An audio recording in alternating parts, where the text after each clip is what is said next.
Very very good morning बच्चों। आज अपन start करेंगे नया सब्जेक्ट।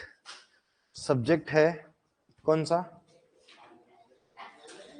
एफएम। हाँ भी अथर, क्या कहानी सुनो। आपका जो सेकंड ग्रुप है उसमें 3 सब्जेक्ट हैं आपके। पहला सब्जेक्ट है कोस्टिंग, दूसरा सब्जेक्ट है एफएम एंड एसएम, और तीसरा है ऑडिट। ठीक है, ये आपका हो चुका है। सर हो गया? हाँ सर हो चुका है। अब बच्चे कौन से? एफएम एंड एसएम और ऑडिट। ऑडिट आपका स्टार्ट हो गया है आज 22/11/23 को।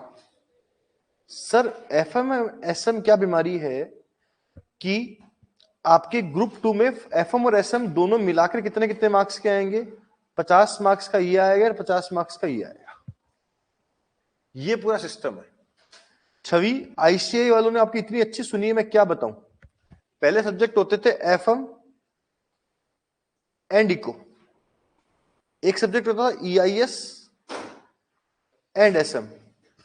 लोग दुहाइयां देते थे इस सब्जेक्ट के लिए कि हे भगवान ये पढ़ा नहीं जाता। आईसीआई वालों ने सुन लिया नहीं पढ़ा जाता, लो हटाया, हटा दिया। सर भी परेशान, बच्चे भी परेशान, हे भगवान इकोनॉमिक्स है क्या? प्राण क्या? भगवान जाने क्या क्या है इसके अंदर दे रखा, कोई मतलब है नहीं। इतनी सारी चीजें दे रखी जो इररिलेवेंट है, या फिर जिसकी थ्योरी दे दी प्रैक्टिकल अप्रोच ही नहीं है उसकी। लो साहब मौज कर दी, हट गई। इन दोनों को हटाया और फिर इन दोनों को मिलाकर क्या बनाया इन्होंने? यहां से क्या उठा लिया? एफएम, और यहां से क्या उठा लिया? एसएम। लो ये सब्जेक्ट बन गया आपका 50 + 50 मार्क्स का। खुशखबरी क्या है? खुशखबरी ये है कि जो भी आपका एलिमेंट हटा है वो सब थ्योरी वाला हटा, प्रैक्टिकल वाला नहीं हटा है। ठीक है। दूसरी बात, अब केवल अगर हम बात करें सेकंड ग्रुप में थ्योरी ज्यादा है, ऑडिट है, ठीक है, जो भी है इसको प्रैक्टिकल मानते हो, थ्योरी मानते हो, व्हाटएवर, एक एसएम आपकी थ्योरी रहेगी मेरे साथ। ठीक है, तो 50 मार्क्स की एफएम आएगी, मजा आएगा, ये बात। अब दूसरी बात ये है, आपको पुरानी कहानी बताता हूं। पहले 60 मार्क्स की एफएम आती थी और 40 मार्क्स की इको आती थी। तो लोगों की थ्योरी क्या रहती थी? पास होना है ना, तो 40 लाने हैं, इसमें से 60 में से। मुइको में वो नहीं आएंगे। ठीक है, नहीं आएंगे, नहीं आएंगे। इको इतनी हार्ड लगती थी, या हार्ड नहीं बोलूंगा, लोग पढ़ते ही नहीं थे, वहां तक जाते थे समाप्त हो जाते थे, एकदम समाप्त। ठीक है, तो अब वो कहानी खत्म। लेकिन अब आप बोल रहे हो सर फिर यहां भी यही होगा क्या? पास होना है तो 50 में 40 लाने पड़ेंगे, ऐसा मैम नहीं, वो तो अर्पिता मैम पढ़ाएगी आपको। आप एफएम पढ़ो नहीं पढ़ो एसएम तो रखनी पड़ेगी, याद करनी पड़ेगी एक एक लाइन। अथर बोल रहा है ऐसा कौन सा, क्या बोलते तोप क्या? मैं तो नहीं पढ़ूंगा, कोशिश कर लेना हाँ, नहीं पढ़ने की। उनका इतना खौफ है कि अब तो चलो ईआईएस नहीं है, नहीं बताओ प्रैक्टिकल क्वेश्चन सब्जेक्ट चल रहा है, मैं क्वेश्चन करा रहा हूँ, क्वेश्चन कर लिया फटाफट फटाफट, और ये पढ़ रहे हो, अगले पीरियड में मैडम आएगी, सुनेगी, पता नहीं क्या करेगी। तो टेंशन मत लो, एसएम भी आपको बहुत मस्त मजा आएगा पढ़ने में। ठीक है, नहीं बेटा मेरे से एसएम सहलो तुम बहुत है। ठीक है, एफएम मैं पढ़ाऊंगा, एसएम अर्पिता मैम पढ़ाएगी। ठीक है जी। हाँ, कब से? Very good question. शायद इस महीने में कभी भी स्टार्ट कर देगी। ठीक है, हाँ चलो, ये बातें हो गई, हो गई। अब सर बात करते हैं हमारी सब्जेक्ट की। फुल फॉर्म क्या होती है अथर?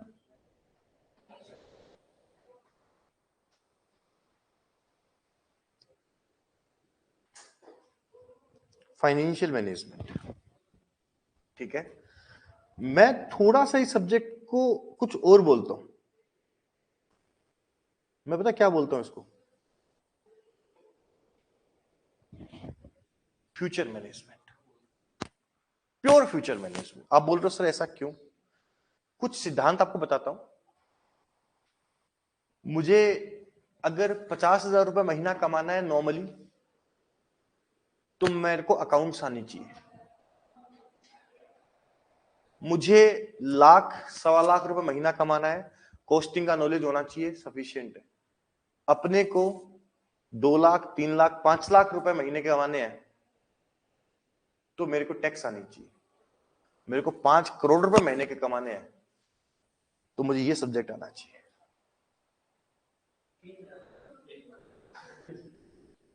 आपको अगर जितना आप चाहते हो, जितने आपके सपने हैं वो सब पूरे करने हैं, मैं 50 लाख रुपए महीना कमाना चाहता हूँ, 1 करोड़ रुपए महीना कमाना चाहता हूं, तो मुझे ये सब्जेक्ट आना चाहिए। सर ऐसा क्या है इस सब्जेक्ट के अंदर? वो एक मूवी आई थी भी, फुकरे 3। दिल्ली का इंसान नहीं है, वो पंसारी की तरह है, लेकिन लेकिन उसकी कदर सबसे ज्यादा है। नाम क्या है उसका? चुच्चा। क्यों उसकी कदर क्यों है? क्योंकि वो फ्यूचर देखता है। ठीक है, वो फ्यूचर देखता है, मतलब वो जो सोचता है वो होने के चांसेस होते हैं। ठीक है, इसीलिए उसकी वैल्यू है ना। तो बेटा अकाउंट्स क्या है? अकाउंट्स है जो हो गया उसको रिकॉर्ड कर दो। तो रिकॉर्ड करने के कौन पैसे देगा यार ज्यादा? मुझे तो समझ में ही नहीं आती। टैक्सेशन क्या है? To calculate on the behalf of government and perform. और ये क्या है साहब? मैं क्या करूंगा, मैं ये करूंगा तो ये होगा, कंपनी ये करेगी तो ये होगा, वगैरह वगैरह। तो साहब सिंपल सी बात करें, अगर आप अपने फ्यूचर को मैनेज कर सकते हो, फ्यूचर में क्या होने वाला अगर उसको अभी से प्रिडिक्ट कर लो, और वो प्रिडिक्शन अगर सही हो जाए तो न्याल ही न्याल हो। आप समझने की कोशिश करना, तो कितना इंपॉर्टेंट सब्जेक्ट आप सोच के देखो। एक छोटा सा बात है, कोई भी बंदा बिजनेस करता है, अब आपकी लाइफ में भी आएंगे, लेकिन कोई भी बंदा बिजनेस करता है उसके 3 डिसीजंस मेन होते हैं। पहला डिसीजन, पैसा कहां से उठाऊं, पैसा कहां लगाऊं, और जो कमाऊं उसका क्या करूं। सुना वर्ड क्या बोला? पैसा कहां से उठाऊं। बोलो पैसा कहां से उठाऊं मतलब पापा दे देंगे, लेकिन सारा पैसा पापा ले लेंगे तो फिर बैंड बजा देंगे आपकी। तो पैसा कहां से उठाऊं? लोन लेना चाहिए कि पापा से लेने चाहिए, इक्विटी शेयर इश्यू करनी चाहिए, वगैरह वगैरह वगैरह। जो पैसा मैंने ले लिया, मेरे पास 5 करोड़ रुपए पड़े हैं। एक तो अपना गेट बंद, मैं एक बोल के आता हूँ, 1 सेकंड रुको। 1 मिनट।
एक सिद्धांत होता है, हमेशा ध्यान रखा करो, पैसा कमाना कोई बड़ी बात नहीं है, पैसा सब कमा सकते हैं, ठीक है। मेन जो होता है वो होता है पैसे से पैसा कमाना। कोई भी बंदा पैसा कमा के करोड़पति नहीं बन सकता, अरबपति नहीं बन सकता। पैसे से जो पैसा कमाएगा वही करोड़पति होगा। वही सब्जेक्ट समझाता है। मैं अगर साल के 1 करोड़ रुपए भी कमाता हूं तो भी कोई बड़ी अमाउंट नहीं है, वो कुछ ज्यादा नहीं होगी। उस 1 करोड़ रुपए जो कमाए उससे आप कैसे यूज में लेते हो, मेन खेल वो होता है। जो भी इन्वेस्टर्स होते हैं, जो भी पर्सन होते हैं जो शेयर मार्केट में इन्वेस्टमेंट करते हैं या कहीं भी इन्वेस्टमेंट करते हैं, उनकी एक स्ट्रेटेजी होती है कि मैं इस पैसे को कैसे यूटिलाइज करूं। अब कैसे यूटिलाइज करना इज नॉट सफिशिएंट। अब बोलोगे सर पैसे से पैसे बनाने का मतलब क्या, 1 करोड़ रुपए कमाए लगा दो बिटकॉइन के अंदर, कोई नहीं बचेंगे, खाली बाकी कुछ भी नहीं बचेगा, ठीक है।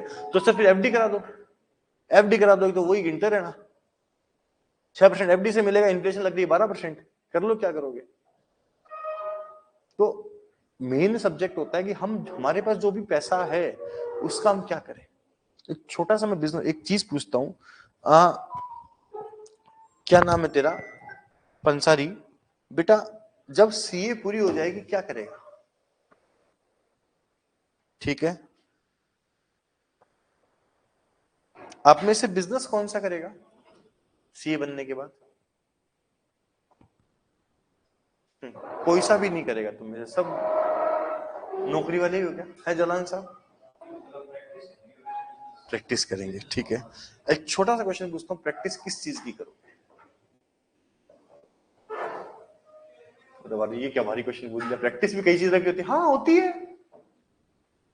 प्रैक्टिस कई तरह की होती है, सीरियसली कर लेंगे सर, ऑडिटिंग की कर लेंगे, टैक्सेशन की कर लेंगे, क्या बोलते हैं आजकल ईआरपी आ गई, कंप्यूटराइज्ड होती है, पता नहीं कितनी तरह की ऑडिट होती है। प्रैक्टिस कोई भी प्रैक्टिस कर लेंगे बेटा, कोई भी प्रैक्टिस करके जो आप चाहते हो वो नहीं हो सकता। सर क्यों नहीं हो सकता?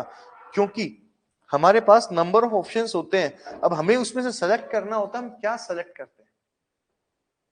आपके घर वाले जो बिजनेस कर रहे हैं वो बहुत अच्छा है, बट जब उन्होंने बिजनेस स्टार्ट किया था तब उनके पास नंबर ऑफ ऑप्शंस थे कि हम इस बिजनेस तरह का बिजनेस करें, इस चीज का बिजनेस करें, इस चीज का बिजनेस करें। उन्होंने सेलेक्ट किया, फिर उसको एग्जीक्यूट किया। तो आप समझना मेरी बात, उन्होंने जब ये बिजनेस सेलेक्ट किया तो उनके पास आपको बताते नहीं होंगे, उनके पास अगले 10 साल का विजन था कि 10 साल में उनका बिजनेस कहां जाएगा। और जिनके पास ये विजन नहीं था उनके बिजनेस सबके अनसक्सेस हुए। मैं एक छोटी सी बात कर रहा हूं, बड़ी बात तो बाद की बात है। आप शार्क टैंक देखते हो ना, उसमें किसी ने किसने शार्क टैंक की एक ही कड़ी नहीं देखी? ऐसा कुछ शार्क टैंक नहीं देखा बिल्कुल भी? आपने नहीं देखा? आपने नहीं देखा, कोई बात नहीं, एक अच्छा सा प्रोग्राम है, देखना चाहिए। उसमें क्या होता है, कुछ कंगले होते हैं, मतलब कुछ पर्संस होते हैं, शार्क्स होते हैं सॉरी, ठीक है, वो स्टार्टअप्स में इन्वेस्टमेंट करते हैं। अब इन्वेस्टमेंट करते हैं तो वो ये सोचकर कभी इन्वेस्टमेंट नहीं करते कि कंपनी अभी कितना कमा रही है, वो इन्वेस्टमेंट इस बेस पे करते हैं कि ये कंपनी कितना कमाएगी। अब बोलो सर इसमें क्या है, आप समझने की कोशिश करना। वहां एक छोटा सा एग्जांपल, ऐसा कौन है जिसने बहुत सारे एपिसोड्स देखे हैं शार्क टैंक के? 1 2, बहुत सारे, 2 सारे देखे हैं। अथर्व एक चीज तूने एनालाइज करी नहीं करी मुझे नहीं पता, कई बार तो गुस्सा भी आया होगा यार कि मूर्ख इंसान है क्या? वो मूर्ख नहीं है कि यार ये कंपनी तो 500 करोड़ रुपए या फिर मान लो 50 करोड़ रुपए कमा रही है और दूसरी कंपनी वो लॉस में है, जिसमें वो लॉस वाली कंपनी के लिए वो चारों शार्क टैंक लड़ रहे हैं कि मैं भी जाऊंगा, मैं भी जाऊंगा, मैं भी जाऊंगा, और प्रॉफिट वाली कंपनी की तरफ वो देख भी नहीं रहे। ऐसा क्यों? क्योंकि उनको ये पता है ये आज कमा रही है, 10 साल बाद इनका बिजनेस की एक कुछ लिमिटेशन होगी और ये बिजनेस आज लॉस में होगा, लेकिन 10 साल बाद ये बिजनेस चलेगा और उस वक्त उसकी जो वैल्यू बनेगी वो अब वाली वैल्यू से बहुत ज्यादा होगी। हुआ है कि नहीं हुआ? तो ऐसा हुआ, एक्चुअल में हुआ है। वो क्या है, वो मैनेजमेंट है, फ्यूचर मैनेजमेंट, कि अगर मैं मेरा पैसा कहां लगाऊं, मैं मेरा पैसा कहां लगाऊं। मैं शेयर मार्केट में इन्वेस्टमेंट करता हूं, सही में करता हूं। मैंने मेरी कंपनियों को 2 भाग में बांट रखा है, ठीक है। एक छोटा सा एग्जांपल है, अपन बात करते हैं एचडीएफसी बैंक की। HDFC पिछले 3 महीने से यूं पड़ा है, बढ़ ही नहीं रहा, लेकिन फिर भी मैंने उसमें 2.5-3 लाख रुपए लगा रखे हैं। ठीक है, वो क्यों लगा रखे हैं साहब मैंने? मुझे पता है 10 साल बाद ये अगर इसकी ग्रोथ देखेंगे तो औरों से अच्छी होगी। क्यों? क्योंकि मुझे बैंक का फ्यूचर पता है। ठीक है, एक कंपनी है मैं सिंपल एग्जांपल लेता हूं कोल इंडिया का, क्योंकि आपका नाम ले चुका। कोल इंडिया 15 रुपए डिविडेंड देता है, अभी जस्ट उसने इन्वेस्ट डिक्लेयर किया 15 रुपए डिविडेंड, और लगभग वो 10% डिविडेंड देता है। और एक दूसरी कंपनी है जैसे HDFC का एग्जांपल ले ले, वो उतना डिविडेंड नहीं देती, फिर भी लोग HDFC में इन्वेस्टमेंट कर रहे हैं, बिकॉज पता है 10 साल बाद जो बैंक का भविष्य होगा वो नहीं हो सकता, और कोयला तो एक दिन खत्म होना है। ठीक है, तो अगर हम बात करें प्रॉफिट के बेस पर कि हम प्रॉफिट के बेस पर, ये कंपनी ज्यादा कमाती है इसमें इन्वेस्ट करो, ये कंपनी कम कमाती है इन्वेस्टमेंट करो, तो आपसे बड़ा गधा कोई नहीं है। समझ रहे हो मैं क्या बोलना चाहता हूं आपको? कि साहब यहां पर हमें हमारा फ्यूचर, अब देखो दो तरह के लोग होते हैं। एक होता है कि साहब मुझे शॉर्ट टर्म कमाना है कि मुझे लॉन्ग टर्म कमाना है। किसी का मोटिव प्रॉफिट कमाना होता है, किसी का मोटिव वेल्थ मैक्सिमाइजेशन करना होता है, और जीतेगा वही जो वेल्थ मैक्सिमाइज करेगा। प्रॉफिट मैक्सिमाइजेशन कचरा है, खत्म हो जाएगा। आप सब ताल में गोलगप्पे खाते हो, लगभग नहीं खाए होंगे। किसके पास खाते हो मोस्टली? नवलगढ़िया। क्यों भाई, ऐसा क्या है? क्योंकि उसने उसने प्रॉफिट कमाया नहीं कमाया मुझे नहीं पता, उसकी वेल्थ बड़ी शानदार है। दो तरह के लोग होते हैं, जिसको शॉर्ट टर्म कमाना है, लॉन्ग टर्म कमाना है। किसी भी मेले के बाहर जाना, वहां पर 15 रुपए की चीज 20 में मिलेगी, उतनी ही खराब मिलेगी, लेकिन वो बोलता मुझे क्या, मुझे तो यहां से कल जाना है, कल ये भी यहां नहीं रहेंगे, मैं भी यहां नहीं रहूंगा, कल ये भी यहां नहीं रहेंगे, मैं भी यहां नहीं रहूंगा। जितना छापना उतना छाप लो। ताल वाले को तो रोज खड़ा होना है, होना ही नहीं होना। अभी चौपाटी वाले को तो रोज खड़ा होना, उसको तो पता है कि कस्टमर मेरे पास खिंचा आएगा। तो सब यही होता है कि मुझे करना क्या है जिंदगी में, मेरा मोटिव वेल्थ मैक्सिमाइजेशन है, प्रॉफिट मैक्सिमाइजेशन है, मुझे क्या करना है, मेरा फ्यूचर क्या है, वो आपको ये सब्जेक्ट बताता है। ये सब चीजें हम इस पर डिस्कस करेंगे। कोई भी बिजनेस होता है, किसी भी तरीके का बिजनेस होता है, उसमें 3 ही मेन डिसीजंस होते हैं। एक, पैसा कहां से उठाऊं। अब पैसा कहां से उठाऊं का मतलब क्या हुआ? मैंने ये बिल्डिंग बनाई, ठीक है, चाहता तो मैं भी पैसा घर से निकाल सकता था, लेकिन मैंने क्या किया, 60% 70% लोन लिया, 30-40% घर से निकाला। मूर्ख हो सर, आपके घर में पैसे पड़े हैं फिर भी आपने बाहर से लोन लिया? मैं मूर्ख नहीं हूं भाई, वो जो पैसा घर पे पड़ा है उससे मैं 20% कमा रहा हूं, और इस पे तो ब्याज 10% लग रहा है, और 10 में भी 30% टैक्स बेनिफिट मिल रहा है। आप समझो मैं क्या बोलना चाहता हूं? तो ये सब डिसीजंस कि मैं पैसा कहां से उठाऊं। अब मेन लफड़ा क्या, तो पैसा कहां लगाऊं। पैसा कहां लगाऊं। अब पैसा कहां लगाऊं का मतलब क्या हुआ? आपके दिमाग में एक चीज आएगी, जब मैं बोलूंगा बिजनेस करना है, सर हम जूते का भी बिजनेस कर सकते हैं, कपड़े का भी कर सकते हैं, हम बाइक का भी कर सकते हैं। अगर आपको 1 करोड़ रुपए दिए जाए, किसका बिजनेस करोगे? तो आपके मन में हमें ये भी ये भी ये भी, लेकिन उनमें से डिसाइड एक करना पड़ेगा आपको, और वो डिसाइड ऐसे नहीं होता, पूरी रिसर्च होती है, रिसर्च के बाद होता है। अगर आपकी रिसर्च फेल हो गई, अभी मेरा एक क्लाइंट है, सीरियसली, इवन दोस्त बोल दो या क्लाइंट बोल दो, वो अभी कोई बिजनेस अपना कर रहा था, उसका ठीक ठाक चल रहा था, उसने 50-60 लाख रुपए कमा लिए 2-1 साल में। अब उसके मन में बोलते हैं ना, खलबली सी होती है अंदर, पेट में गुड़गुड़ी सी होती है, वो कहानी है इसको क्या करूं क्या करूं क्या करूं। कह रहे उसको किसी ने ऑफर दिया, भाई होटल कर लेते हैं, हाँ होटल कर लेते हैं, होटल कर लेते हैं। उसने मुझे जगह भी दिखाई कि यार ये जगह है, वो पूरी बिल्डिंग थी उसकी, 2.5 लाख रुपए उसका किराया है महीने का, अपन कर लेते हैं। ठीक है, एक दूसरी जगह दिखाई, वो अपने अगर सेन सर्किल के पास में, यार यहाँ पर अपन राजस्थानी रिसोर्ट कर लेते हैं। उसने मुझे बताया, देख 50 लाख मेरे पास पड़े हैं, 50 लाख अगला लगाएगा, 1 करोड़ रुपए हो जाएंगे। ठीक है, हम इन्वेस्टमेंट हम कर लेंगे, और 90 लाख रुपया खर्चा आएगा, 10 लाख बच जाएंगे। मैंने कहा भाई ये तो तू खर्च कर देगा, उसके बाद मैंने सैलरी देनी है, वो कहां से आएंगी? वो 1 साल तो दे बचना नहीं है, और जेब से लगेंगे। जब तक 1 करोड़ रुपए इन हैंड नहीं हो ना, तब तक आपको नहीं करना चाहिए बिजनेस। बात बता रहा हूं मैं आपको, ठीक है? तो अब मैंने इसको पहले क्या बोला, तू सब सही है, तेरे सारे पैसे सही है, तेरे को ये 50,000 रुपए लगाने चाहिए। एक बंदा हायर करना चाहिए जो तेरे को पूरी कोटेशन बताएगा कि तेरा कितना खर्चा लगेगा, तेरे पास कितना क्या आएगा, वो सब चीजें वो कर, उसके बाद डिसीजन ले कि होटल करना चाहिए कुछ और करना चाहिए। और इन सब चीजों के अंदर रिसर्च होती है, और ये सब रिसर्च वगैरह आप सभी तो करके दोगे अगर आप क्या बोलते हैं फाइनेंशियल एडवाइजर बनोगे तो। वर्ड सुनना, फाइनेंशियल एडवाइजर। वो फाइनेंशियल एडवाइजर छोटा मोटा इंसान नहीं होता। Financial advisor is far better बोल दो, फायर आइडल बोल दो, सबसे ज्यादा दिमाग वाला बोल दो, जो टैक्स एडवाइजर होता है उससे भी अच्छा होता है। टैक्स एडवाइजर टैक्स बचा कर देगा, ये कमा कर देगा तो टैक्स बचाएंगे ना। ठीक है, तो फाइनेंशियल एडवाइजर बनने के लिए सब्जेक्ट आना चाहिए। और ये सब्जेक्ट जब तक नहीं आएगा, और इस सब्जेक्ट में ऐसा कुछ है ही नहीं, इसमें ऐसा कुछ ही नहीं, मैं आपको अगर लिटरली बताऊं, झूठ नहीं बोल रहा, अभी बच्चों के पेपर गए हैं, आप सबने सुने, मोस्टली ने बोल रहे हैं 60 में से 50 तो आ जाएंगे हमारे। ठीक है, कोई बोल रहा है एक क्वेश्चन नहीं आया, कोई दो नहीं आया, बाकी सारा एकदम मस्त गया। और ये हर बार की कहानी है मेरे एफएम में, ऊपर वाले की दया है या पता नहीं, मुझे नहीं पता क्या है, लेकिन हर बार बच्चे एफएम की भरोसे 100 में से पास हो जाते हैं, उनको इकोनॉमिक्स की जरूरत ही नहीं पड़ती। मैं आपको 20 फॉर्मूले लिखाऊंगा, इवन 25 मान लो, मेरी एफएम पूरी हो जाएगी, इतनी ही एफएम है। लेकिन समझोगे तो स्वाद आएगा। अभी एक बच्ची है, नाम तो भूल गया मैं, इनके मोदियों के है, रामचंद्र जी मोदी की पोती है, आप कैसे मोदी स्कूल पढ़ी हुई है,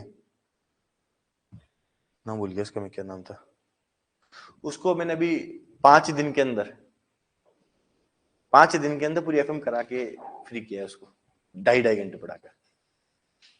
श्रुति की क्या हुई पता नहीं, वो चाचा की लड़की हो। ठीक है, तो इतनी एफएम है, मतलब अगर अच्छा आपका दिमाग थोड़ा कमजोर हो सकता है क्योंकि उसका एग्जाम है 3 दिन बाद, तो उसका दिमाग अच्छा चलेगा। ठीक है, हाँ बगल वाली क्लास में भी कुछ बच्चे बैठे, हाँ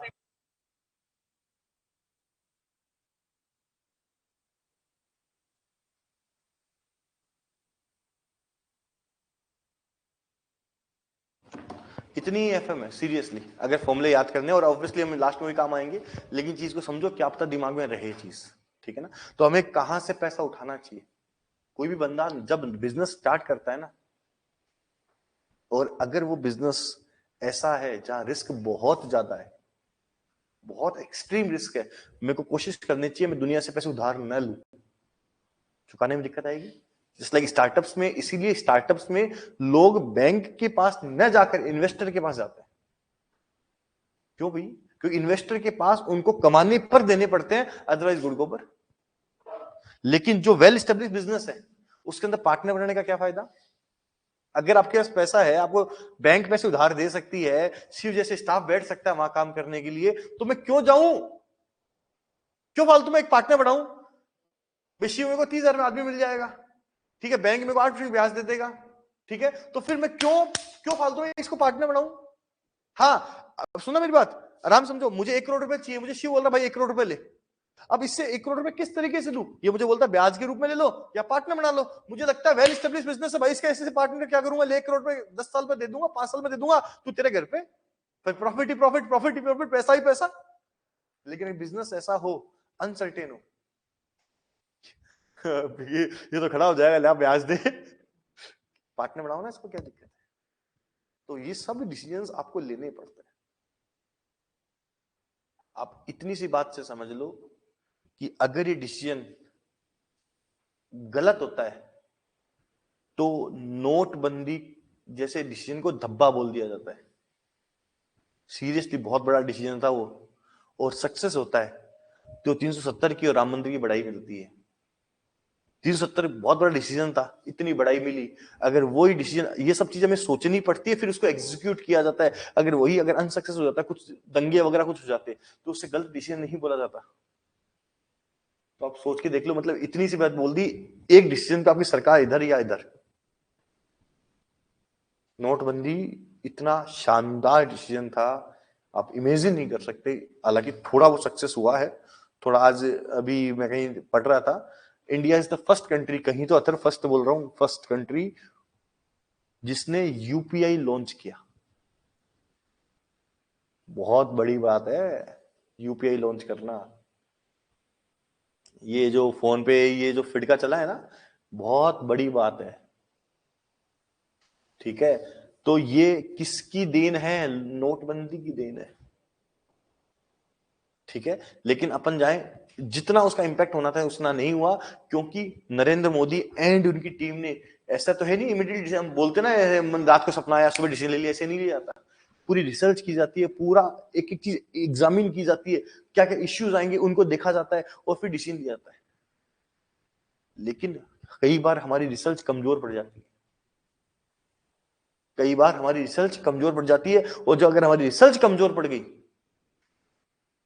तो फिर देख लो कितना बड़ा डिजास्टर होता है। और मैं इसकी गारंटी से लेता हूं, मैं मजाक नहीं कर रहा, कि जब नोटबंदी की रिसर्च करी गई होगी तब ये वर्ड पक्के वहां के टीम ने बोले होंगे देखी जाएगी, कुछ होगा तो देख लेंगे, और कुछ होगा तो देख लेंगे, तो उसमें पता देख लो क्या क्या हो गया।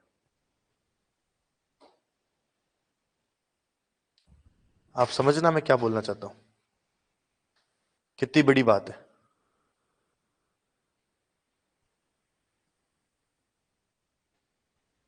आप इमेजिन करो कि कितना इंपॉर्टेंट डिसीजन होता है आपका कोई भी डिसीजन, सो फ्यूचर को मैनेज करना।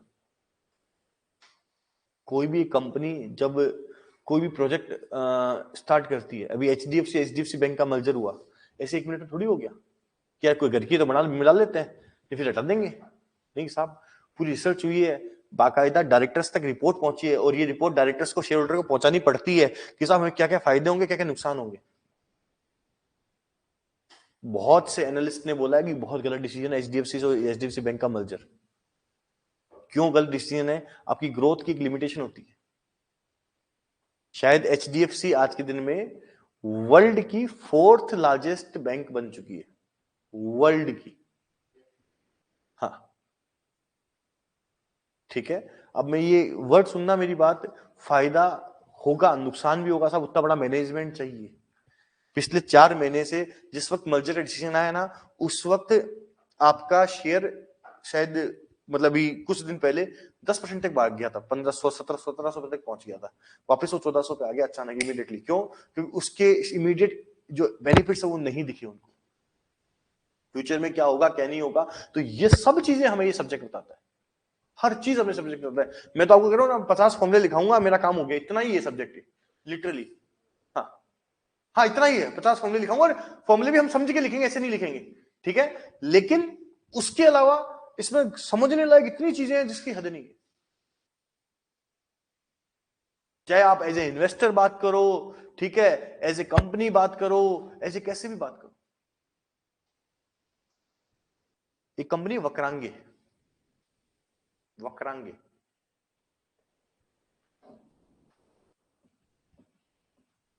वक्रांगे वेदांता, मान लो वेदांता, वेदांता नाम सुना? वक्रांगे छोड़ो, वेदांता 30-30 रुपए डिविडेंड देती है, 40-40 रुपए, बस 60 रुपए डिविडेंड देती है इस साल, फिर 200 रुपए पड़ा है शेयर उसका। कहां से पैसा दे रही है, कहां से नहीं दे रही है, बहुत से फैक्टर्स होते हैं। पहला मैंने फैक्टर बता दिया, पैसा कहां से उठाऊं। दूसरा फैक्टर, पैसा कहां लगाऊं। और तीसरा डिसीजन होता है उस पैसे जो कमाया उसका क्या करूं। अगर कंपनी, अगर मैं तुम्हें दिखाऊं, जिस कंपनी का जितना ज्यादा डिविडेंड रेशियो होता है उसकी वैल्यू उतनी कम होती मानी जाती है मार्केट के अंदर। उल्टा है, मतलब हम जो सोचते हैं उससे बियॉन्ड इमेजिनेशन होते हैं। हम क्या सोचते हैं कि जो कंपनी ज्यादा प्रॉफिट बांटेगी, ज्यादा डिविडेंड देगी, उसकी वैल्यू ज्यादा होनी चाहिए। हम क्या मानते हैं कि जो कंपनी ज्यादा डिविडेंड देगी उसकी वैल्यू ज्यादा होनी चाहिए मार्केट में। उल्टा है साहब, सही में उल्टा है। जो कंपनी जितना ज्यादा डिविडेंड देती है, मैं कम की बात नहीं कर रहा, उतनी उसकी वैल्यू अच्छी नहीं होती हमारे यहाँ। एक बहुत बड़ा डिसीजन होता है कि जो मैंने कमाया उसका क्या करूं। अगर जो मैंने कमाया उस पैसे से अगर मैं कमा ही नहीं पा रहा वापस, अगर मैं पैसा खुद रखूंगा तो ऑब्वियसली उसको री इन्वेस्ट करूंगा। जब मेरे पास री इन्वेस्टमेंट अपॉर्चुनिटीज नहीं है तो मेरे से गलत इंसान कोई नहीं है। मैं कौन सा बिजनेस कर रहा हूं ऐसा कि इसको मैं ग्रोथ फैक्टर्स ही नहीं देख रहा। तो डिविडेंड जो हम कमाते हैं वो हमें देना चाहिए कि नहीं देना चाहिए, ये डिसीजन, 3 डिसीजन होते हैं हमारे हर एक बिजनेस के अंदर। पहला डिसीजन होता है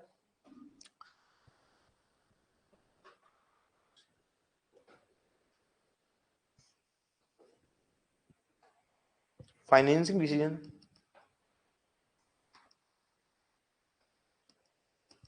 एक होता है इन्वेस्टिंग डिसीजन, एक होता है डिविडेंड डिसीजन।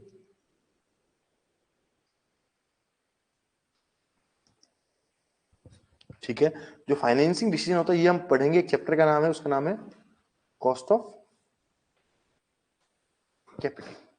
इन्वेस्टमेंट डिसीजन के अंदर हम 2 चैप्टर पढ़ेंगे। हाँ हाँ, तो एक तो तुम भेज दो, फिर मैं वो और बाद में भेज दूंगा ना। इन्वेस्टमेंट डिसीजन में हम 2 पढ़ेंगे, कौन कौन से पढ़ेंगे? एक तो कैपिटल बजटिंग, और एक पढ़ेंगे हम वर्किंग कैपिटल, और डिविडेंड डिसीजन हमें डिस्कस करना है। इतने ही चैप्टर मुझे डिस्कस करने सीरियसली इसमें। अब मेन चीज आती है सर, कैपिटल बस्टिंग क्या होता है, वर्किंग कैपिटल, वो सब डिटेल में तो वहां डिस्कस करेंगे, हम तो खाली बकवास बातें कर रहे हैं अभी आज। ठीक है, कि साहब मेरे को कौन सा डिसीजन लेना चाहिए, कौन सा बिजनेस स्टार्ट करना चाहिए। एक छोटी सी बात आपको मैं बताता हूं, मेरे पास जैसे लास्ट टाइम भी 3 से 4 बंदे थे जो साइंस स्ट्रीम के थे, अब वो कॉमर्स ले रहे हैं, वो 2 साल 3 साल बायो में खराब हो चुके हैं या मैथ में खराब हो चुके हैं, एक बच्ची ऊपर ही बैठी है अभी। ठीक है, अब वो किस में है? कॉमर्स में। उन्होंने 3 साल खराब कर दिए अपने। कितना डिजास्टर डिसीजन है उनका,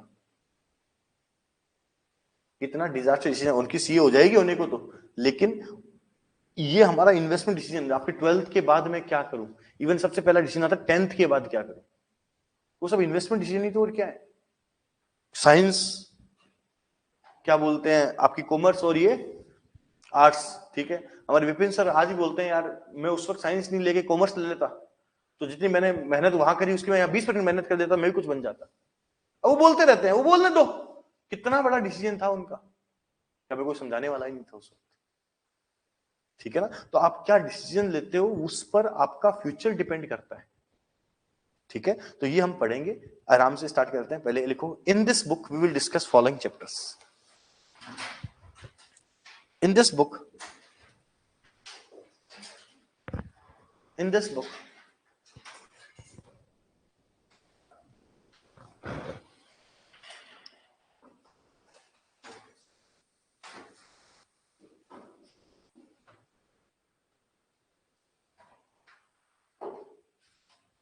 in this book we will discuss following chapters. पहले स्टार्टिंग कर दें, क्या क्या पढ़ेंगे इसके अंदर। पहले तो एक चैप्टर बकवास चैप्टर है जो पढ़ना जरूरी होता है कि उसके बिना स्टार्ट ही नहीं हो सकता। लिखो फर्स्ट चैप्टर रेशियो। ये तो एक टाइम पास है, करना जरूरी है, एग्जाम में क्वेश्चन तो आता है, लेकिन इसके बिना ये मेन क्वेश्चन चैप्टर्स नहीं होते ना। Ratio. Second leverage, leverage LEVERAG, leverage. Third cost of capital.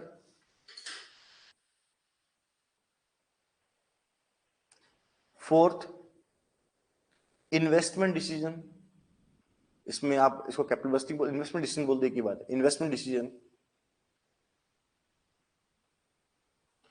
Next risk analyse, हम जो सोचते हैं उसमें रिस्क कितना है, risk analyse. In capital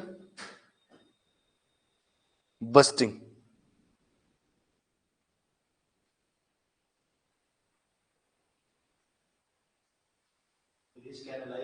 in capital budgeting. लिखो next working capital.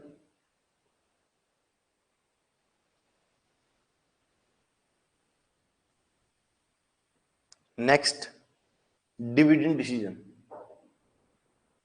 Dividend decision. लो जी, बस यही चैप्टर मुझे डिस्कस आपसे करने हैं, इसके अलावा कोई भी डिस्कस ऐसा चीज नहीं करना है।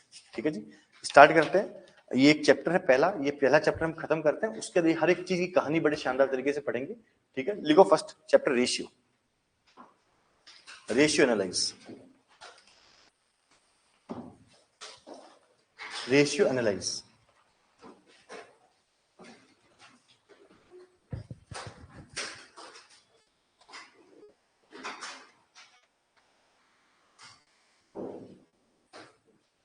हाँ जी,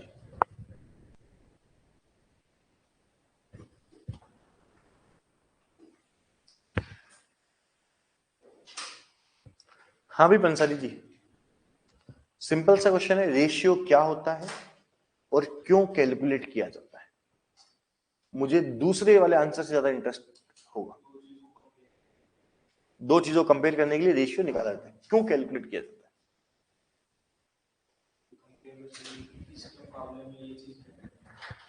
मतलब डेप्थ के मुकाबले में वोटेबल जो भी है, तो उनके कंपेरिजन से रेशियो निकल ही गया ना, फिर चैप्टर क्यों पढ़ते हैं ये वाला। रिस्क जो बता रहा है कौन सा, डेप्थ एसेट रेशियो बता रहा है, मान लो 0.6 आ गया, क्या करेगा उसका।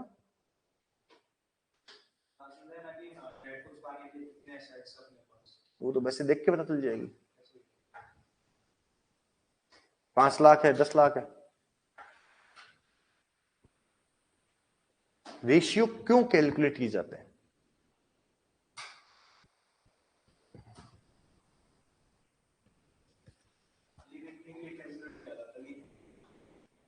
रेशियो है तो ना, शिव बोल, तुषार, वो तो जब इसका ना है तो ना ही मानेंगे। कैसे बोल भी, व्हाट इज सेट रेशियो।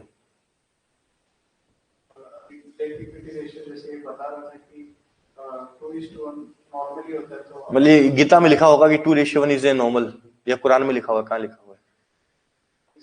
अब मैंने तो गीता में लिखा होगा। व्हाट इज जनरली, कहां से आया। राम जी लिख के गए थे, कृष्ण जी लिख के गए थे। भाई जनरली कहां से, मैं तो समझ नहीं जनरली कहां से आया। एक तो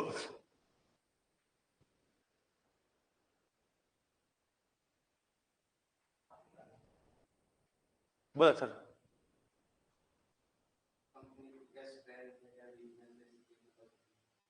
कैसे समझा, कैसे डिफाइन करेंगे सही है गलत है। वही बात, ये आइडियल वर्ड कहां से है, मैं तो समझ ही नहीं आया।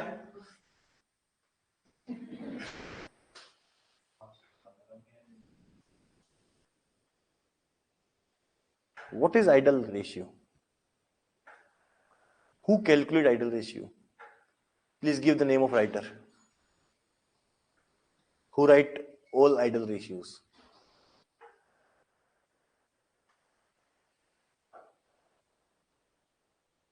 सोना बोल रही सर मेरे से पूछ लो, बताते बताते बोलेगी नहीं, अच्छे से ही कुछ। हाँ,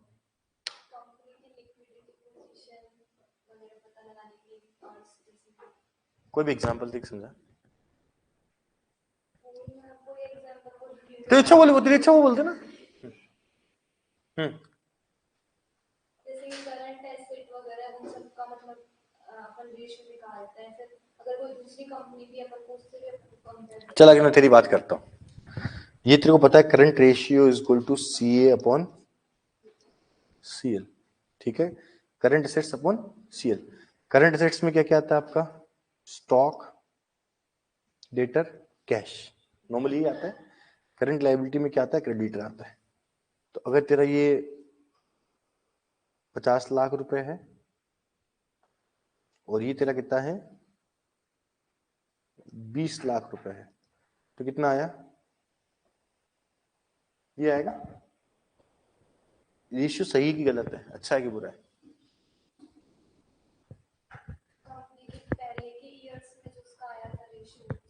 पिछली बार आया था 2.6:1, उससे पिछली बार आया था 2:0.7:1, उससे पिछली बार आया था 2.1। अब बोल, अब बता सही है कि गलत है।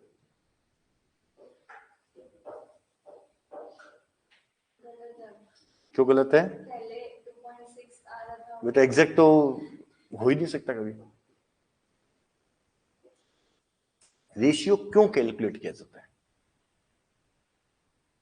एक सिंपल सा क्वेश्चन, आप सबने 12th में रेशियो पढ़ा है, भर भर के पढ़ा है। गौरव बोल रहा सर मैं बता देना, हाँ बता ना, बोल बाबू।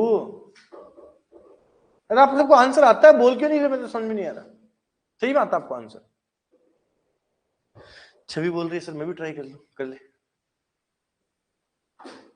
कोई और? Any else? दीक्षा, प्रति, सिंपल बोलूं?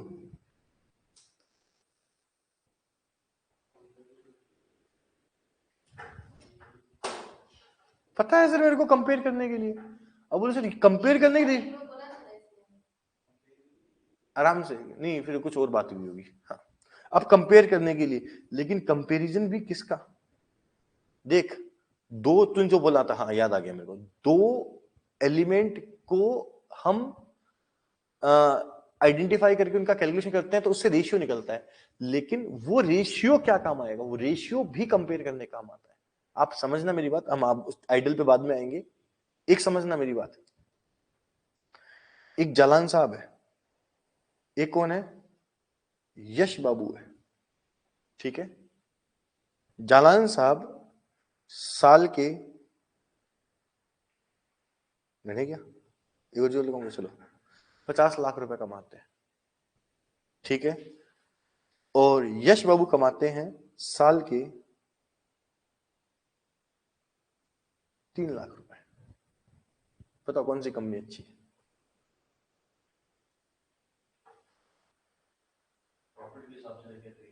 What is profit? कैसे आप इसको कंपेयर, केवल इनको आप कंपेयर नहीं कर सकते, आपको कोई ना कोई एडजस्टमेंट तो करना ही पड़ेगा।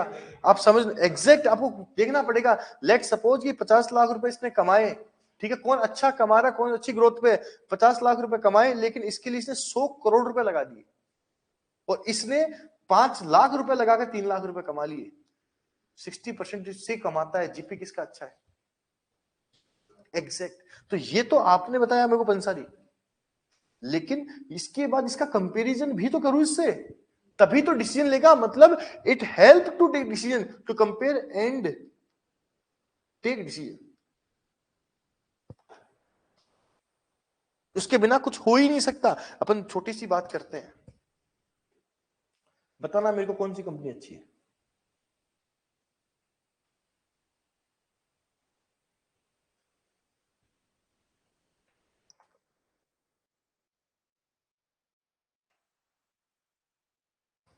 कितने रुपए का शेयर है? 336 रुपए का शेयर है, घटाइए।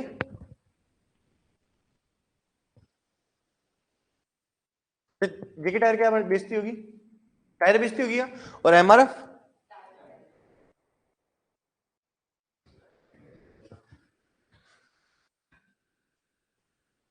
बोलो कितने का है?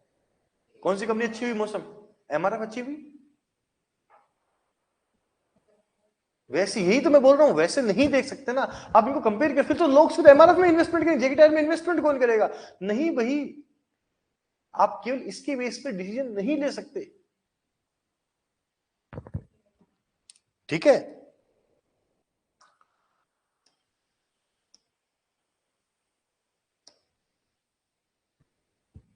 देखना, तेरे पास 10 लाख रुपए हैं, तूने एमआरएफ में 10 लाख रुपए लगाए, तूने एमआरएफ में 10 लाख रुपए लगाए 1 साल पहले। अब तेरे पता 10 लाख के कितने हो गए? 12,24,000 रुपए। 24% ग्रोथ है। कितनी परसेंट ग्रोथ है? 24% ग्रोथ। और वही 10 लाख रुपए तूने लगाए जेके टायर में, 1 साल में कितने हो गए देख? 10 लाख का 20 लाख हो गया।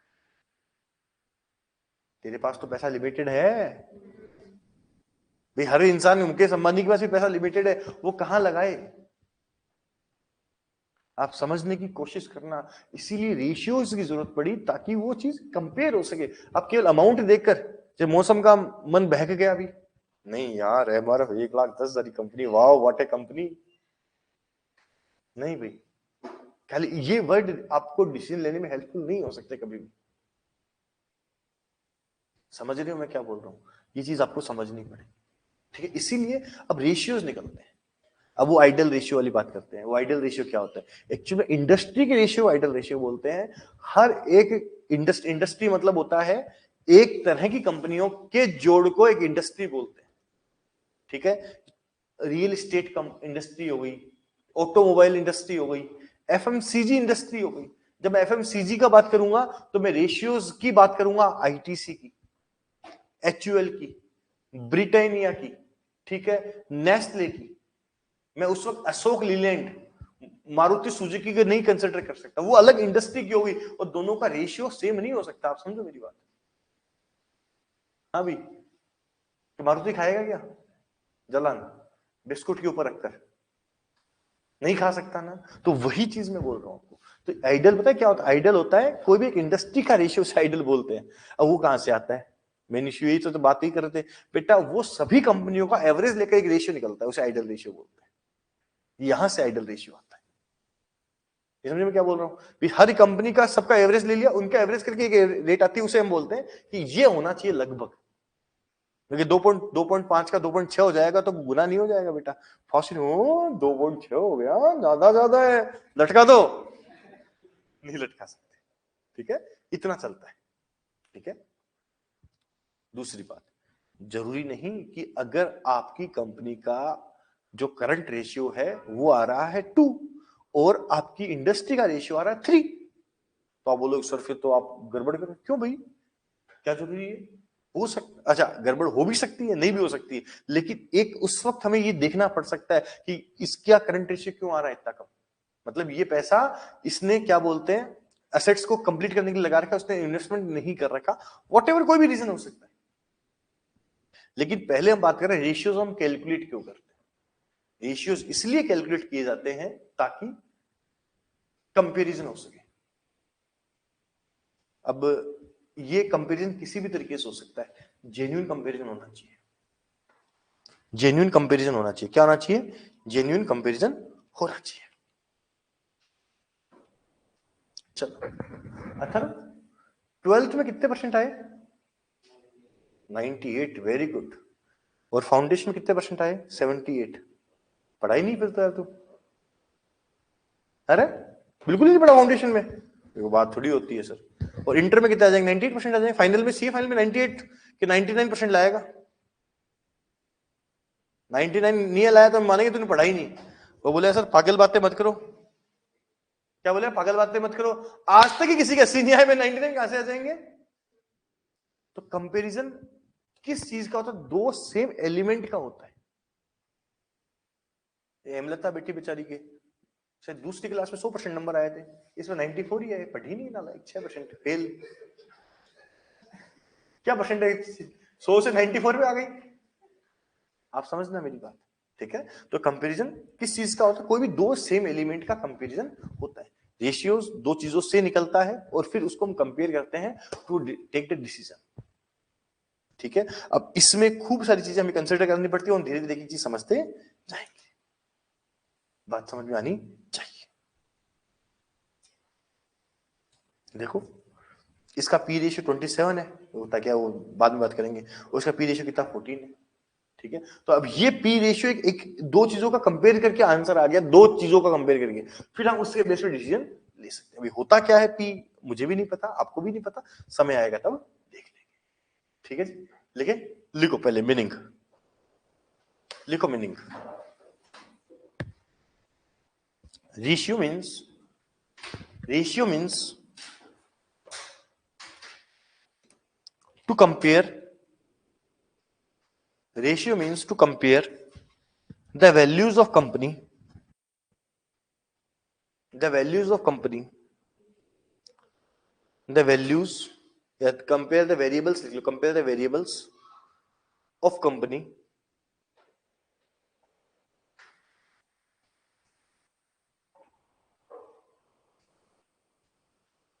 so we identify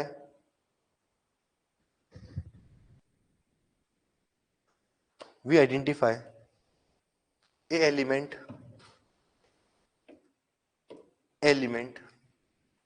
which help to take, identify element which help to take decision,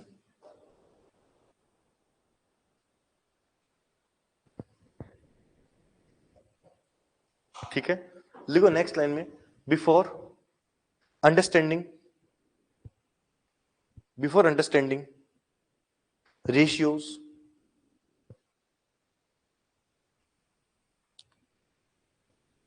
we have to identify following terms.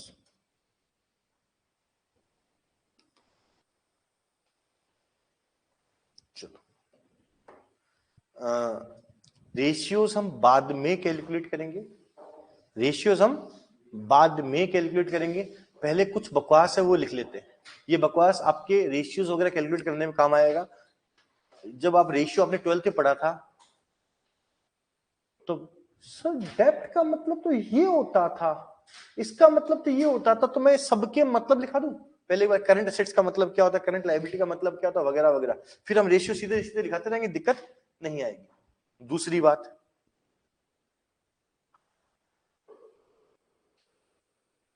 कुछ चीजें लिखाऊंगा और सर ये तुम्हारा पढ़ा हुआ है तो चलने देना, ठीक है, क्योंकि मैं तो पूरी क्लास को पढ़ाता हूँ, ठीक है। पर सर ये भी कोई लिखाने की चीज होती है, ऑब्वियसली लिखाने की चीज होगी तभी लिखा रहा हूँ, ताकि बाद में आप मेरे को खब्बी नहीं करो, सर इसका मतलब ये नहीं हो सकता क्या, नहीं हो सकता, मैं जो लिखा रहा हूं वही होगा, खत्म बात। लिखो first current assets, current assets, current assets में क्या क्या आएगा, लिखो cash, cash, bank, cash, bank, stock, debtor, prepaid expense, prepaid expense,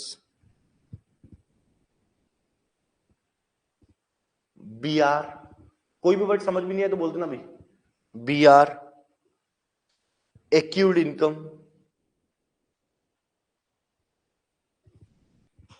marketable securities, marketable securities, short term investment,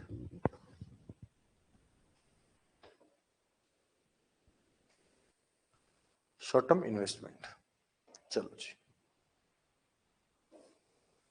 यहां तक बात समझ में आ गई, आ गई सर। सर दूसरा लिख दिया करंट एसेट, अभी को फिक्स एसेट्स में क्या क्या मानेंगे हम, फिक्स एसेट्स का अब नाम चेंज हो गया, फिक्स एसेट्स के ब्रैकेट में लिख दो, उसको हम क्या बोलते हैं, पीपीई, प्लांट प्रॉपर्टी इक्विपमेंट। लिखो इसके अंदर क्या क्या आएगा आपका, land, building, building, plant and machinery,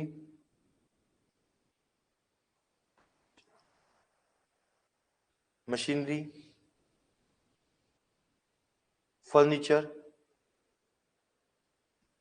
furniture, plus long term investment, long term investment.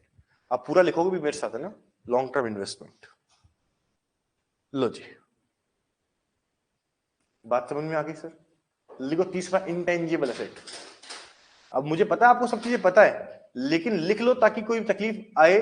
जैसे अभी एक क्वेश्चन आ जाएगा दिमाग में, सर इन्वेस्टमेंट भी हमारे एसेट्स का पार्ट मानना है क्या, तो मानना है, बात खत्म, ठीक है ना। क्या लिखा है,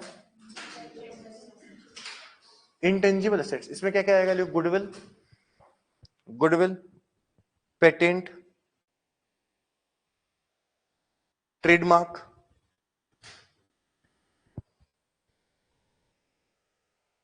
trademark, copyright, licence, etcetera.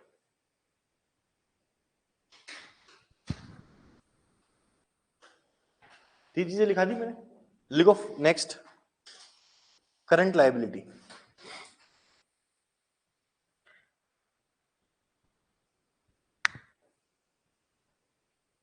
Current liability में क्या क्या आएगा, लिखो क्रेडिटर, क्रेडिटर,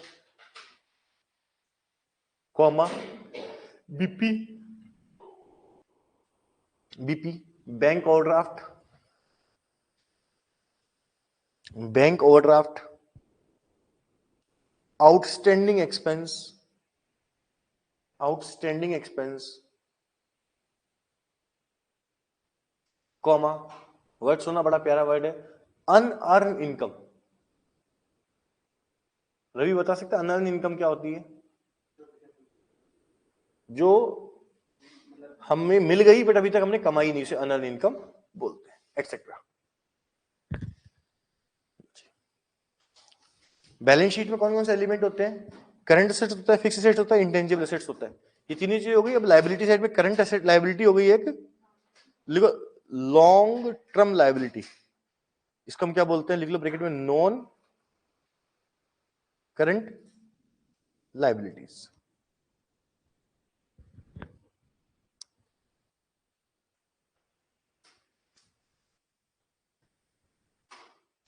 अच्छा, लॉन्ग टर्म लायबिलिटी जो 12 महीने के बाद पे करी जाएगी उसे बोलते हैं लॉन्ग टर्म लायबिलिटी। सब पता है आपको, आप जब सेकंड ग्रुप पढ़ रहे हो तो मैं एज्यूम करता हूँ वो सब चीजें पता है, ठीक है ना।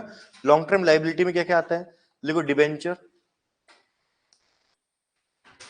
Debenture plus bank loan plus secured loan plus unsecured loan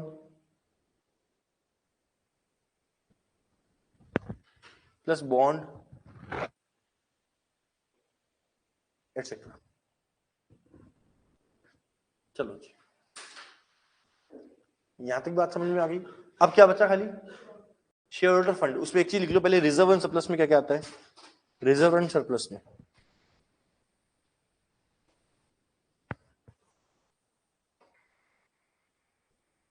लिखो, इसमें आता है जनरल रिजर्व,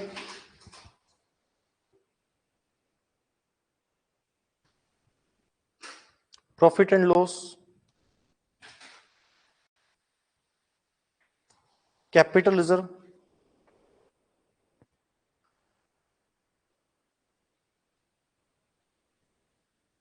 अगला वर्ड थोड़ा भारी है, capital redemption reserve, capital redemption reserve. Sir ये किस बला का नाम है? ये किस बला का नाम है? तो सुनो, हम एक चैप्टर पढ़ेंगे बाईबैक वाला, उसमें आएगा ये वर्ड कैपिटल रिडम्पशन रिजर्व। ये प्रेफरेंस शेयर में भी आता था लेकिन प्रेफरेंस शेयर आपके हट गया, तो बाईबैक वाला एक चैप्टर पढ़ेंगे उसके अंदर ये आ जाएगा, ठीक है।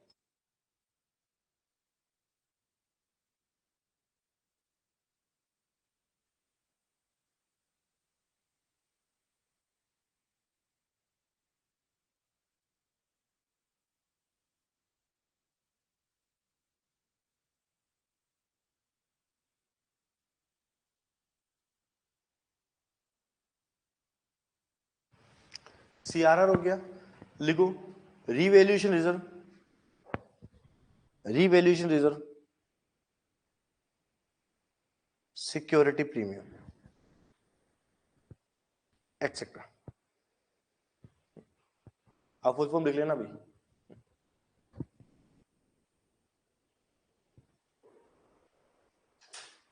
लिख लिया जी, यहां तक समझ में आ गई बात। इसमें जनरल रिजर्व पता है, पेंडल पता है, कैपिटल रिजर्व क्या होता है या कैपिटल रिडम्पशन रिजर्व क्या होता है? तो कैपिटल रिजर्व मेरा इनडायरेक्टली पड़ा हुआ है, ठीक है। कहां पड़ा हुआ? सर अमालगमेशन में पढ़ा था। आपके 12th क्लास में जब फॉरफिटेड करते तभी पढ़ते थे। कैपिटल रिडम्पशन रिजर्व एक रिजर्व होता है जो हमें बनाना पड़ता है, किस वक्त? रिडम्पशन के वक्त बनाया जाता है, तो ये हम पढ़ लेंगे जब बायबैक करेंगे तब, ठीक है। रिवैल्यूएशन रिजर्व जब असेट्स की रिवैल्यू किया जाता है, ये हमने एएस 10 में वर्ड पढ़ा था। सिक्योरिटी भी आपको बैंक से पता है और एक्सेट्रा हो गया, ठीक है बेटा। इनके अंदर जनरल रिजर्व और पेंडल तो खुले सांड होते हैं। क्या होता है मतलब? They can be utilize for any purpose in any manner, वो फ्री है, जैसा पंसारी नहीं है क्या? मतलब ही नहीं है, जब आना हो, जिस दिन क्लास चल रही उस दिन छुट्टी मार लो, जिस दिन छुट्टी उस दिन क्लास में आ जाओ, मतलब मन में, मतलब ये अपना फ्री रिजर्व हो गया, एकदम फ्री है, कोई रेस्ट्रिक्शन ही नहीं है कि चलो आज क्लास चल के आते हैं। घर वाले बोलते हैं बेटा तो छुट्टी है, मन है जाने का, जाके आऊंगा, छुट्टी वाले दिन आ जाता है, ठीक है। और आज मन नहीं है तो आज नहीं जाएंगे। These are called free reserves. And ये जो कैपिटल रिजर्व और सीआरआर है, ये स्पेशल रिजर्व होते हैं, तो ये स्पेशल पर्पस के लिए काम आते हैं। ये केवल एक ही पर्पज के लिए काम आ सकते हैं। किसके लिए? ये केवल आते हैं बोनस, इनके अलावा इसका कोई मोटिव। सिक्योरिटी प्रीमियम का वो पता ही है कि 500 यूज है, उसके लिए यूज में। लिखो नोट नंबर 1 पंसारी के लिए। लिखो general reserve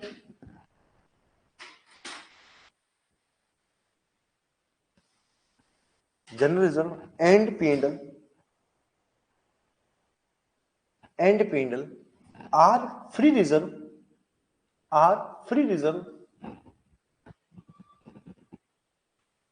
so utilize for any purpose।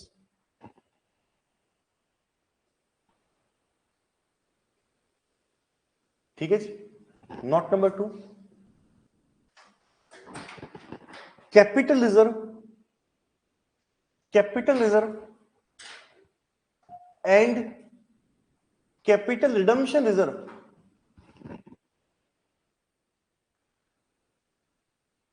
are only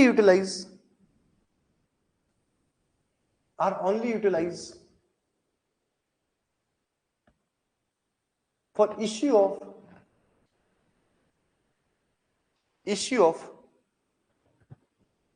bonus share।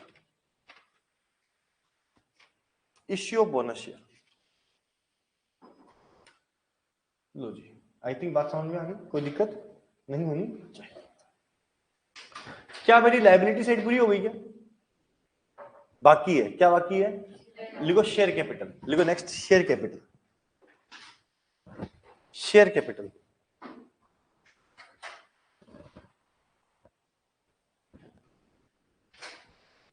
जो शेयर कैपिटल में आएगा उसको बोलते हैं हम, लिखो equity share capital plus preference share capital.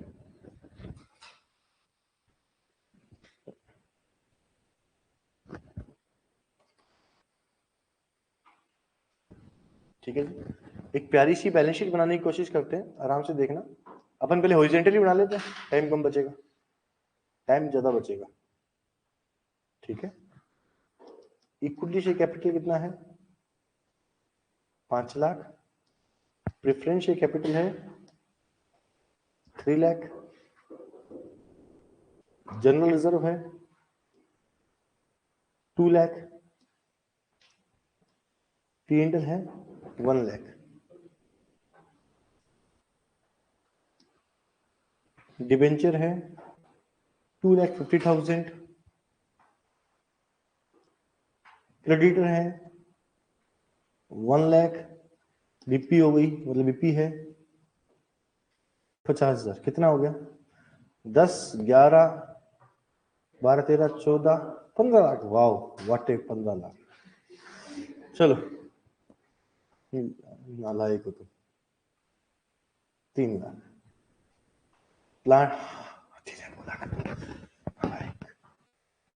चलो 4 लाख।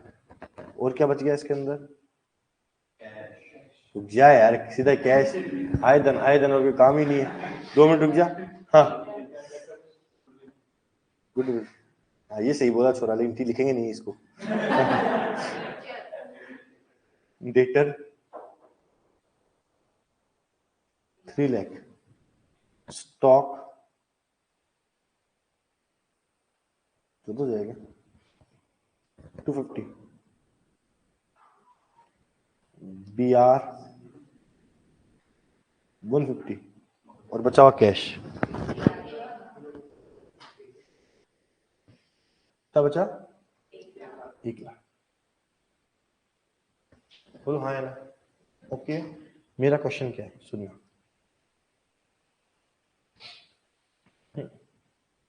शांति से इस क्वेश्चन में कैलकुलेटर बताना फटाफट से, मेरा करंट एसेट्स कितना है? करंट एसेट्स कितना है?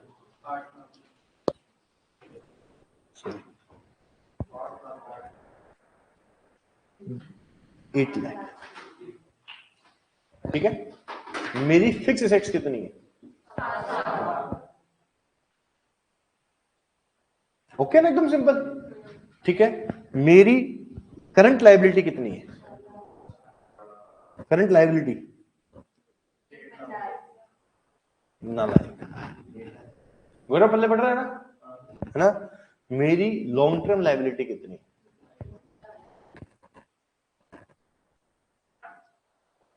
सिंपल है। मेरा अगला क्वेश्चन सिंपल, मेरा रिजर्व एंड सरप्लस कितना है?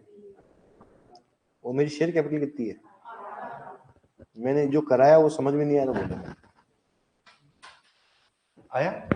अब लोग खेल का मेरी वर्किंग कैपिटल कितनी है?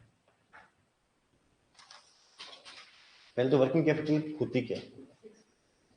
वर्किंग कैपिटल वो अमाउंट होती है जो मेरी शॉर्ट टर्म के लिए इन्वेस्टेड होती है।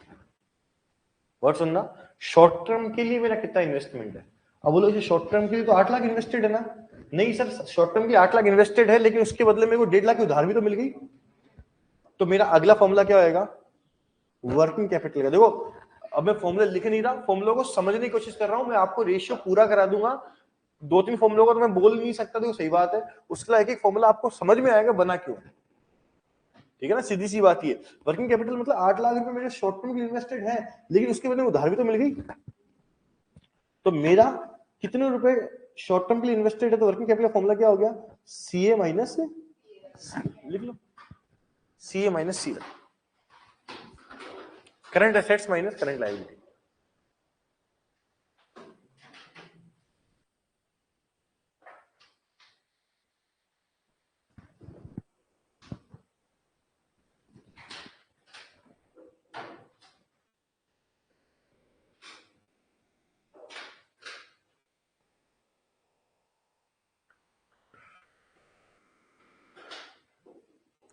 एक नया वर्ड सुनो, ग्रोस वर्किंग कैपिटल। क्या पूछा मैंने? नई चीज, देखो क्या है आंसर।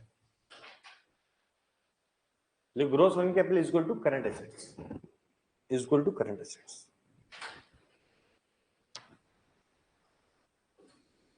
हो गया जी?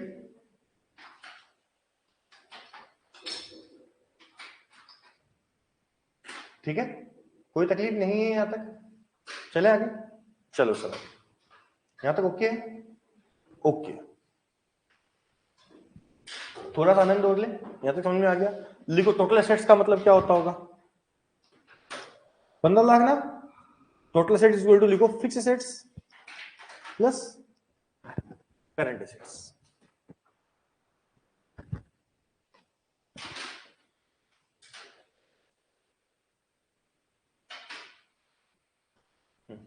सर इंटेंजिबल नहीं जोड़ोगे क्या? अगर इंटेंजिबल की मार्केट वैल्यू एग्जिस्ट करती है तो जोड़ देंगे, अदरवाइज नहीं जोड़ेंगे, टेंशन मतलब उसकी। ठीक है, नया वर्ड ये हो गया। करंट एसेट्स मेरे को आ गया। अब देखो मैं थोड़ा आगे बढ़ गया, पहले तो मैंने बकवास करी थी, अब एक एक चीज नहीं आ रही, माइनस माइनस करने लग गया मैं। लिखो अगला फॉर्मूला, क्विक एसेट।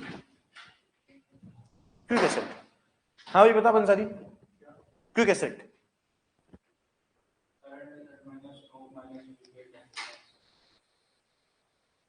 स्टॉक बोल दो, इन्वेंट्री बोल दो, एक ही बात है। समझा? उसको बढ़वा दे, समझा? तुरंत ही कन्वर्ट करा सकते हैं, इन्वेंट्री को बनाना हाथों हाथ नहीं करा सकते, अपने पास कैश पड़ा है वो बाकी तुरंत करा सकता है। तुरंत मत कितना टाइम मांगता है तुरंत? मतलब हाथों हाथ इसको आप करा सकते हो।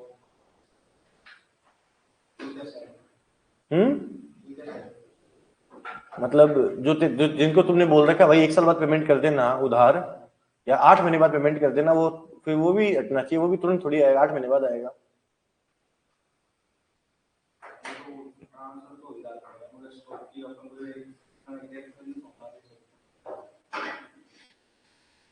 जिनका टाइम फिक्स होता है कि हम इनको इतने टाइम बाद रियलाइज कर लेंगे, उनको हम क्विक में लेते हैं। एक स्टॉक को छोड़कर बाकी सबका टाइम फिक्स होता है। आप बोलो हम तो नहीं करते, वो तुम्हारी गलती है। डिटेटर को माल बेचते हैं जिसको ये बोलते हैं, चाहे इनडायरेक्टली बोलो भाई 1 महीने में पेमेंट आ जाना चाहिए, तो आपके डिटेटर वही है। ठीक है, बीआर बोल दो, कैश तो खुद ही रियलाइज होता है, मार्केटेबल सिक्योरिटीज खुद रियलाइज होती है। ठीक है, तो करंट एसेट्स में इन्वेंट्री माइनस करते हैं क्योंकि इसका टाइम फिक्स नहीं होता, हो सकता है कल रियलाइज हो जाए, हो सकता है 2 साल ही रियलाइज नहीं हो, ठीक है। और प्रीपेड एक्सपेंस हम जबरदस्ती माइनस करते हैं क्योंकि इसको हम रियलाइज नहीं कर सकते अगर इसको हम वापस करना चाहें, ठीक है। इसलिए इसका फॉर्मूला ये बनता है, देख दो, quick assets is equal to current assets minus inventory minus prepaid expense.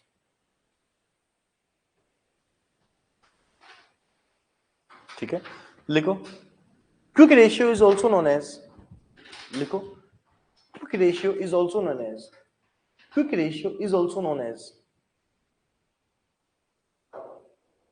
Acid test ratio, acid test ratio, इसको हम एसिड टेस्ट रेशियो भी बोलते हैं। काम हो गया मेरा इतना ही, बाकी फॉर्मूले ब्रेक ले लो आधे घंटे का, खाना पीना कर लो, फिर बाकी बचे फॉर्मूले। चलो बाय बाय।